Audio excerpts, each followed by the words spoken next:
आज पूरे दिन काशी, मोदी और देव दिवाली की चर्चा रही। आज कुछ घंटों के लिए भले ही हैदराबादी जंग का चुनावी शोर सुनाई नहीं दिया, लेकिन चार मीनार वाले शहर में वोट की लड़ाई बहुत ही घनघोर हो रही है। यह युद्ध मोदी की सेना और ओवैसी के ब्रदर्स के बीच में हो रहा है।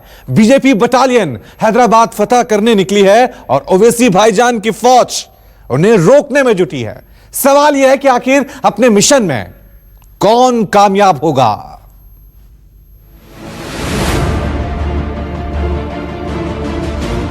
किसी की लहर, कोई भी लहर मूसा नदी के इस पार आ ही नहीं सकती। हिंदुस्तान में रहेंगे, हिंदुस्तान का खाएंगे। हम खुद अपने आप में तूफान हैं, जो अपना रास्ता खुद बनाते हैं। जब संविधान की शपथ हिंदुस्तान के नाम पे लेने की बात आएगी, तो हिंदुस्तान नाम बोलने में संकोच करेंगे। तेलंगाना को कौन पाकिस्तान के साथ जोड़ने की बात करता था, वो भी आपको मालूम है। इसका जवाब पहले ओवैसी दी।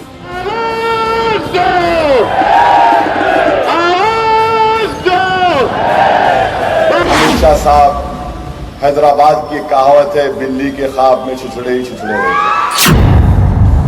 यहाँ की पतंग का मामला कुछ और रहता है, यहाँ का मांझा भी कुछ अलग है। तैयार है रण, कौन जीतेगा हैदराबाद की जंग।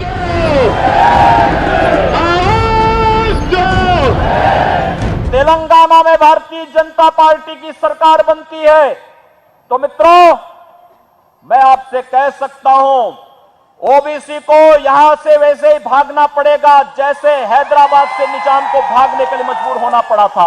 ये हिंदुस्तान मेरे बाप का मुल्क है, कोई नहीं निकाल सकता मुझे। हिंदुस्तान मेरे अब्बा का मुल्क है, हिंदुस्तान मेरे डैडी का मुल्क है, हिंदुस्तान मेरे पप्पा का मुल्क है, हिंदुस्तान मेरे पिताजी का मुल्क है। जब पिताजी का मुल्क है तो बेटा कहां निकलेगा। कह रहा है निजाम की तरह ओवैसी को भगाऊंगा। अरे तू क्या, तेरी हैसियत क्या, तेरी दिशा क्या? तेरे जैसे 56 आए चले गए। जंग रैली में खूब चली जुबानी गोली। हैदराबाद की जनता किसे करेगी आबाद। से पूछ रहे थे क्या हैदराबाद भाग्यनगर हो सकता है, मैंने कहा क्यों नहीं। बीजेपी का हर सेंट्रल मिनिस्टर आ रहा, कोई ना कोई आ रहा है। कोई यूपी का भी चीफ मिनिस्टर आ गया। ये सब एक ही बात कह रहे हैं, हैदराबाद का नाम बदल देंगे, मजलिस को वोट देना फिरका परस्त पार्टी है, असदुद्दीन ओवैसी जीना है। कोई तूफान है, किसी की है लहर। अब देखना होगा हैदराबाद किसका शहर। हम खुद अपने आप में तूफान हैं, जो अपना रास्ता खुद बनाते हैं। हिंदुस्तान में रहेंगे, हिंदुस्तान का खाएंगे, लेकिन जब संविधान की शपथ हिंदुस्तान के नाम पे लेने की बात आएगी, तो हिंदुस्तान नाम बोलने में संकोच करेंगे। ये एमआईएम की असलियत को बताने का कार्य करता है। उत्तर भारत में कड़ाके की ठंड पड़ रही है, लेकिन हैदराबाद इस वक्त दम बिरयानी की भट्टी से भी ज्यादा गर्म है। सियासी पारा इतना हाई है कि इसमें किसी न किसी पार्टी का जलना तय है। यकीन न हो तो हैदराबादी भाईजान की जुबान सुनिए, शाह और उनकी सेना का दांव देखिए। हैदराबाद की लड़ाई में जिन्ना जिंदा हुए, निजाम का नाम आया, पाकिस्तान और रोहिंग्या मुसलमान आए। कि किसी की लहर, कोई भी लहर मूसा नदी के इस पार आ ही नहीं सकती, आ ही नहीं सकती। बड़े बड़े आए, मायूस लौट कर गए। अब इनका क्या है, इनकी हैसियत क्या, इनके बारे में बोलूं क्या? अरे इनके बाप को हम बोलते हैं तो ये लौंडे पोटों को क्या बोलेंगे? छोड़ो इनको, बिहार के अंदर फिर से भारतीय जनता पार्टी गठबंधन की सरकार बनी। एमआईएम का एक विधायक बना और जब शपथ लेने के लिए गया तो उसने कहा मैं हिंदुस्तान के नाम पे शपथ नहीं लूंगा। भाइयों बहनों, हिंदुस्तान में रहोगे, हिंदुस्तान का खाओगे, लेकिन हिंदुस्तान का गाओगे नहीं। कंफ्यूज मत होइए, यह हैदराबादी लड़ाई है। चुनाव नगर निकाय का है, लेकिन युद्ध लोकसभा चुनाव जैसा हो रहा है। हमने हैदराबाद को अयोध्या कर दिया। जंग हैदराबादी में जीत के लिए 4 बड़ी पार्टियां जान झोंक चुकी हैं, लेकिन असली लड़ाई तो मजलिस और मोदी एंड कंपनी के बीच है। जुबान से आग उगलने वाले ओवैसी ब्रदर्स मोदी और शाह को ललकार रहे हैं, लेकिन भगवा रथ पर सवार हिंदुत्व के पोस्टर बॉय यलगार कर रहे हैं। मकसद बस एक है, ओवैसी को उन्हीं की मांद में मात देना। अपने टारगेट को हासिल करने के लिए बीजेपी की पूरी बटालियन हैदराबाद के मैदान में कूद पड़ी। बीजेपी इस इलेक्शन को कितना सीरियसली ले रही है, इसका अंदाजा आप इसी से लगा सकते हैं कि हैदराबाद के अखाड़े में खुद अमित शाह उतर पड़े। उनके फायर ब्रांड योगी आए, लेकिन इस ऐतिहासिक शहर पर बड़े मियां और छोटे मियां का कब्जा माना जाता है। इसीलिए दोनों भाईजान बीजेपी के हर बाउंसर पर चुनावी बल्ला भांज रहे हैं। जो लोग यहाँ पर हुआ कर रहे, भाई साहब बहुत हुआ करके चले गए। हम भी हुआ कर सकते, इतना याद रखो, बल्कि आम फाड़ भी कर सकते, हम इतना याद रखो आप। हैदराबाद निकाय चुनाव में इस बार एक मुद्दे ने खूब तूल पकड़ा। मुद्दा शुरू हुआ मुख्यमंत्री योगी आदित्यनाथ के एक बयान से। पूछ रहे थे क्या हैदराबाद भाग्यनगर हो सकता है? मैंने कहा क्यों नहीं। उन्होंने कहा कैसे? हमने कहा देखिए, उत्तर प्रदेश में भारतीय जनता पार्टी की सरकार आई, हमने हैदराबाद को अयोध्या कर दिया। योगी हैदराबाद में घुसकर चुनौती दे और ओवैसी चुप रहे, यह संभव नहीं है, क्योंकि बड़े मियां को ईंट का जवाब पत्थर से देना आता है। हैदराबाद का नाम बदल देंगे, हैदराबाद का नाम क्या रखेंगे आप? तो बीजेपी कहती है हैदराबाद का नाम भाग्यनगर रख देंगे। आप ये बताइए कि इस शहर की पहचान इसके नाम से है, इस शहर की खूबसूरती उसके नाम से है, तो बीजेपी का कोई डेवलपमेंट से कोई ताल्लुक नहीं है। पैसे नहीं देंगे और बीजेपी बोलेंगे हम हैदराबाद का नाम बदल देंगे। अरे क्या क्या बदलोगे तुम? लेकिन मोदी और शाह की बीजेपी भी कम नहीं है। चुनावी पेड़ पर अगर ओवैसी डाल है तो मोदी एंड कंपनी बात है। पर बड़े ओवैसी को यकीन है कि मोदी और शाह के ख्वाब ही रहने वाले हैं। अमित शाह साहब, हैदराबाद की कहावत है, बिल्ली के ख्वाब में छुछड़े ही छुछड़े रहते। मेयर चुनाव में मुद्दे हवा हो गए। चुनावी लड़ाई देखते ही देखते पर्सनल हो गई। अरे मैं उन लोगों के बारे में कुछ कहना नहीं चाहता आज, जिनका हमारी रियासत में कोई वजूद नहीं है। आप बोलेंगे कौन? चाय वालों का वजूद नहीं है, बोलने की जरूरत भी नहीं है। फकीर का गुस्सा फकीर की झोली में,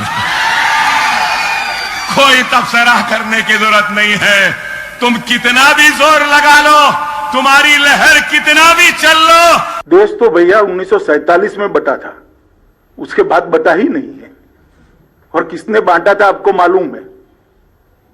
और बटता था तब तेलंगाना को कौन पाकिस्तान के साथ जोड़ने की बात करता था, वो भी आपको मालूम है। इसका जवाब पहले ओवैसी दी। कुछ इसी अंदाज में ओवैसी ब्रदर्स ने अपनी गोटी सेट की, लेकिन मोदी की फौज जानती है कि हैदराबाद तभी फतेह होगा जब हिंदुत्व कार्ड चलेगा। इसीलिए उन्होंने इसी अस्त्र का इस्तेमाल कर ओवैसी को अस्त व्यस्त करने की कोशिश की।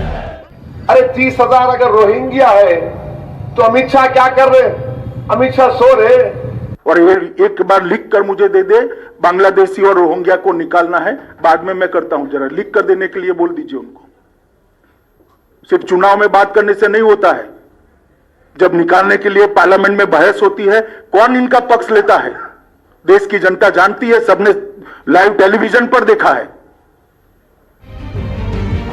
लड़ाई कितनी भीषण और भयंकर हुई ये आप देख चुके हैं, लेकिन ये हैदराबादी जंग कौन जीतेगा? बीजेपी का हिंदुत्व जीतेगा या ओवैसी का एम फैक्टर? इसका आधिकारिक ऐलान 4 दिसंबर को होगा। Bureau report, news 24।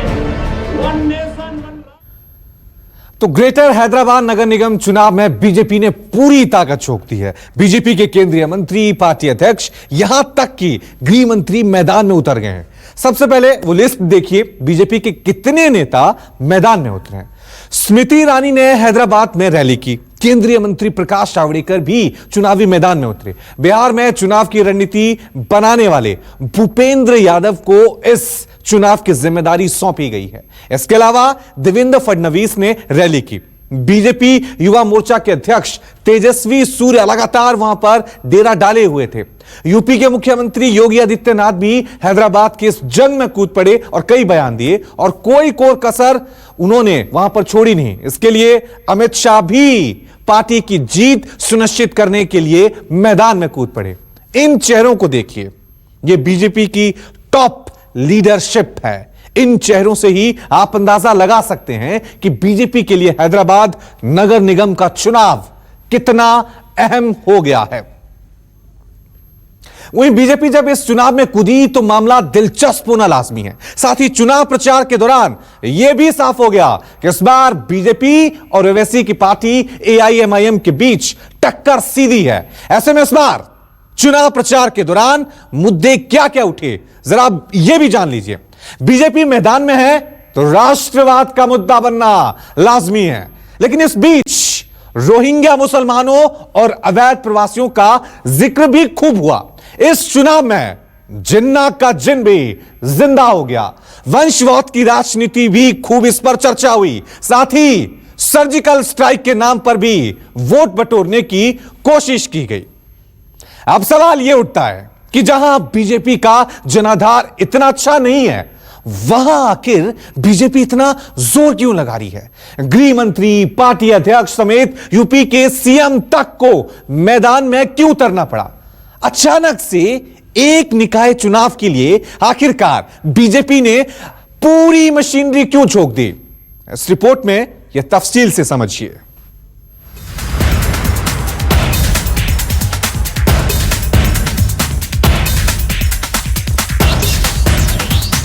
जीत के दावे सब कर रहे हैं। हर किसी को भरोसा है कि जनता इस बार उनकी पार्टी का मेयर चुनकर लाएगी। लेकिन मेयर चुनाव में इतनी जान शायद कि हैदराबाद क्या देश के किसी भी निकाय चुनाव में नहीं झोंकी गई होगी। हैदराबाद का नाम बदल दें। अब सवाल यही है कि आखिर हैदराबाद निकाय चुनाव इतना जरूरी क्यों है? हैदराबाद में बीजेपी और एआईएमआईएम ने क्यों जान झोंक रखी?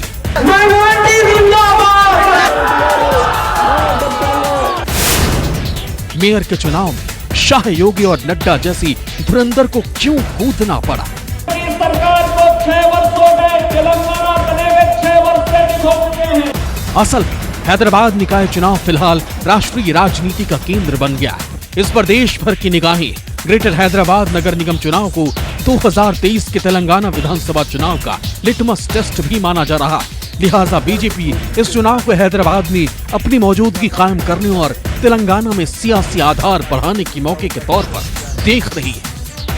यही वजह है कि बीजेपी ने केसीआर और ओवैसी के दुर्ग में अपने दिग्गज नेताओं की फौज उतार दी। तो हैदराबाद निकाय चुनाव की अहमियत इतनी क्यों है? इसकी सबसे पहली और बड़ी वजह समझिए। ग्रेटर हैदराबाद नगर निगम देश के सबसे बड़े नगर निगमों में से एक है। यह नगर निगम 4 जिलों में है, जिनमें हैदराबाद, रंगारेड्डी, मेडचल, मल्काजिगिरी और संगारेड्डी आते हैं। इनसे आप अंदाजा लगा सकते हैं कि आखिरकार ये निकाय चुनाव इतने अहम क्यों हो गए हैं। हैदराबाद नगर निगम का चुनाव बीजेपी के लिए इसलिए भी अहम है क्योंकि इससे उसे दक्षिण भारत में और खास करके तेलंगाना आंध्र प्रदेश का पूरा क्षेत्र है उसमें पांव फैलाने में मदद मिलेगी, उससे उसका पॉलिटिकल एक्सपेंशन में मदद मिलेगी। नगर निगम में 24 विधानसभा और तेलंगाना के 5 लोकसभा सीटें आती। यही वजह है कि ग्रेटर हैदराबाद नगर निगम चुनाव में केसीआर से लेकर बीजेपी, कांग्रेस और ओवैसी तक ने पूरी ताकत झोंक दी। हैदराबाद के मेयर की कुर्सी पर काबिज होने के लिए सभी पार्टियों ने इतना जोर क्यों लगाया है, उसकी वजह नगर निगम का बजट भी हो सकता है, जो कई राज्यों के सालाना बजट से कहीं ज्यादा है। हैदराबाद नगर निगम का 2020-21 का बजट करीब 5.5 करोड़ रुपए, जहां करीब 82 लाख की आबादी रहती है, जो 150 पार्षद चुनती है। लेकिन इस बार उम्मीदवार हैं 1122। साथ है हर पार्टी 5,500 करोड़ के बजट वाली नगर निगम की कमान चाहती है। वैसे इस चुनाव से बीजेपी की उम्मीदें आसमान पर इसलिए भी हैं क्योंकि उसने हाल में हुए दुबक्का उपचुनाव में टीआरएस को पटखनी दी है। दुबक्का सीट टीआरएस का गढ़ माना जाता है, लेकिन बीजेपी ने केसीआर के किले पर विजय का भगवा परचम फहरा दिया। बीजेपी ने यहां विजय का ऐसा स्वाद चखा कि उसने 2023 में तेलंगाना को जीतने का टारगेट सेट कर दिया। हैदराबाद की ये लड़ाई उसी लक्ष्य को हासिल करने की पहली कोशिश है। अब ये कोशिश कितनी कामयाब होगी ये तो 4 दिसंबर को ही पता चलेगा। Bureau report, news 24। तो हमने आपको हैदराबाद निकाय चुनावों का एक नमस्कार, मैं हूं मानक गुप्ता। अगर आपको हमारा ये वीडियो पसंद आया हो तो इसे लाइक और शेयर जरूर करें, और हाँ, हमें सब्सक्राइब और फॉलो करना ना भूलें ताकि आप देश और दुनिया की कोई खबर मिस ना करें। चाहे कोई ब्रेकिंग न्यूज हो या कोरोना वायरस से जुड़ी कोई भी अपडेट, पॉलिटिक्स हो या आपकी जेब से जुड़ी कोई खबर, इलेक्शन की कोई न्यूज हो, कोई कंट्रोवर्सी हो या फिर कोई वायरल वीडियो, सब कुछ मिलेगा न्यूज़ 24 पर। तो जुड़े रहिए हमारे साथ और देखते रहिए न्यूज़ 24।